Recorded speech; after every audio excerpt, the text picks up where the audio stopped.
Okay, so now that we have our three images, our light, our medium, and our dark, we're going to use all three of them to try to get the correct exposure for everything. So the first thing that I need to do is I need to transfer all of the images into one file. And to simply do that, I'm going to hit Control A, Control C, Control V. So now I have first layer, second layer. And then I'm going to go Control C on this one. And there we go. I can take a look, and I've got my first layer, my second layer, my third layer getting progressively darker. Okay. My firsts and seconds, I can close them now. I don't need them. And X out of that one. Okay, so now that they're all on one image, I'm going to look at the image and say, okay, so what looks best in what area, and we're going to be using layer masks to try to give the proper exposure to everything. The first thing is this was taken in color, and I'd really like these black and white. I guess I'll deal with the black and white a little bit later, but ultimately opening these in RAW and playing with the black and white I think would be really helpful. However, I'm going to go to my first layer, my lightest layer on top, and I'm going to go down to the little boxy camera thing that looks like, sort of like a camera. I'm going to add a layer mask. Remember to use layer masks. I can use black or white to erase or not. The thing you always want to do is drop your opacity. I've also dropped the flow quite a bit. And the type of brush that I want to use, I need a fuzzy brush. I don't want a brush that's solid. Okay, so that looks like a decent size as well. And I'm looking through here and like it's a little bit light. It just doesn't quite just have the exposure I want. So I'm just going to start to blend a little bit. And you can see how it's starting to get dark over on the layer mask. And I'm going to start pulling down on this. Anywhere where I think it's just way too light.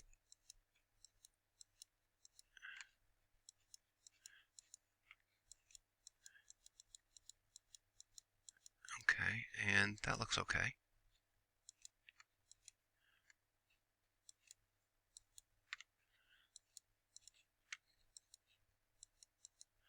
Okay, so I've darkened those areas a little bit. That seems okay. And now I'm going to go to layer 2. And again, I'm going to add a layer mask. I want to see if this part I can darken it any more. It just doesn't, it's not quite there yet. So by going through here and a little bit up on the other layer mask, so now I'm working between two of them, I can start to darken things down a little bit more.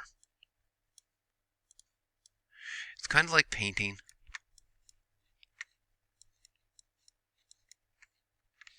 I want to go up into my edges, and I'm going to darken my corners a little bit, just because I want that corner to sink in. And now that I'm working with two layers, I have to work with both layer masks at the same time. If I don't do that, it's not going to be noticeable.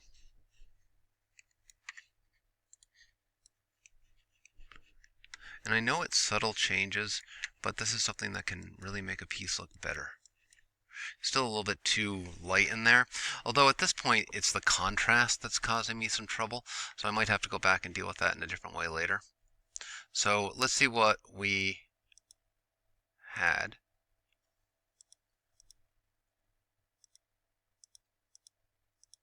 Okay, so remember, if I go too far, I can always reverse, add white, and white's going to reverse that a little bit.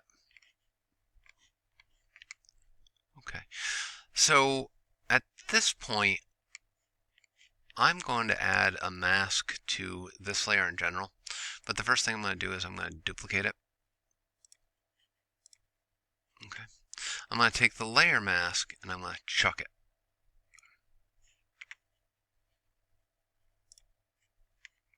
Okay, and then I'm going to go through and I'm going to choose my curves, and I'm applying a curves layer mask now. There we go. That's so much better. It clearly just needed to be, up the contrast. So I'm going to up the contrast like that. Makes a big difference. Okay. And then I can close that, but then I can again go back to, because I have a layer mask on now, and I can decide, do I want something to be maybe up here a little bit lighter? I I think I do. Maybe pull the candle out a little bit so it pops forward. Oh yeah, that's definitely going to work. Okay, pull right here a little bit lighter. Good. And maybe right here. Perhaps not. We'll undo that. All right. So that helped a lot with that layer mask. Okay, so now I'm going to look at my image as a whole. And I'm going to go layer, and for this purpose, I'm going to flatten my image. I'm going to go to File, Save As, and I'm going to make sure that I save this as a JPEG because I'm going to open it up again in RAW.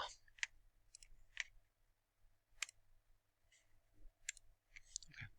So now I can close this image, File, Open, go to my new one, open this up in RAW.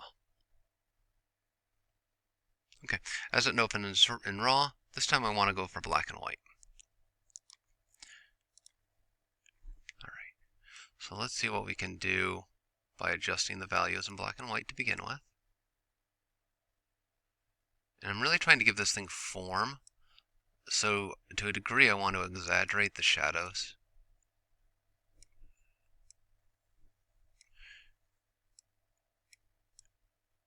And by the way, I'm doing the quick version on this. Okay, so that's about what we have to begin with, and we're going to open it. Alright, so this is what I have for my image, obviously. I think these rocks are problematic at this point, but I wanted to go back and imagine I had just taken this on auto, okay? So I'm going to go File, Open, and I'm going to open my first image. And that is not the correct one. That did not come in on auto. My auto one, there we go. Okay, so if we take a look at this, taken on auto, and then we take a look at this, which has been layered, it's starting to get some richness to it. Honestly, I think it's a little bit too dark in places, and I still need to do some editing. So in this case, I'm going to copy, duplicate the layer again. And then, yeah, I'm going to duplicate the layer again. But on this layer, I'm going to go through, and I'm going to take my curves, and I'm going to bump the curves. And I'm trying to get a little bit of detail down in this. It's too dark. And it might not even be there. So I got to kind of play with it. Okay, that's not going to work. So I'm going to chuck it. And this is just a bunch of experimentation. So if curves didn't work, let's try brightness and contrast. Okay, I'm going to bump the brightness all the way up as an experiment. I'm going to close it down. Remember that this is a layer mask. And then I'm going to go through. I'm going to bump up my opacity on this.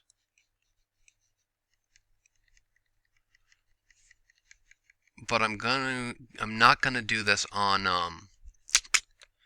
here because I want my ground so that I can see it a little bit better.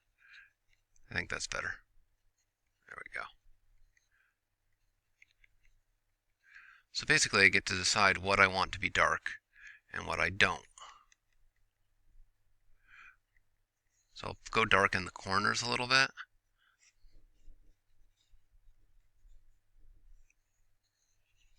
That's better. A little bit right there. Okay. And then I have all these little fuzzies.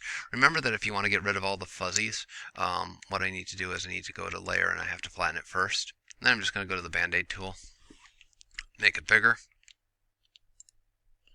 and let's get rid of the fuzzies. Okay, can also go up into the wood. Try to clean the wood up a little bit.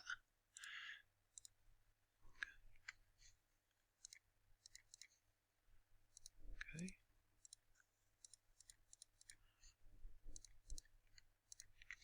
Maybe up here too. That was a mistake, it copied right there, so I'll undo that. And then finally, I'm going to add a filter. I've been really liking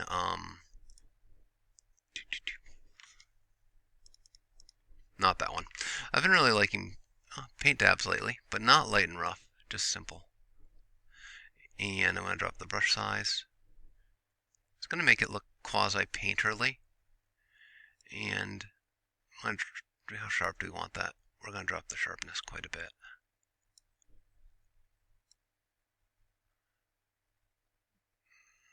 Okay. Now working through, I'm having some problems with these two rocks. They're overlapping, they're not dark enough. Okay. I can go through, I can use my burn tool, and I'm just going to burn the bottom of the rock a little bit, trying to bring that shadow up so that they pop out a little bit more. I don't know how successful this is being, I'll be real honest, but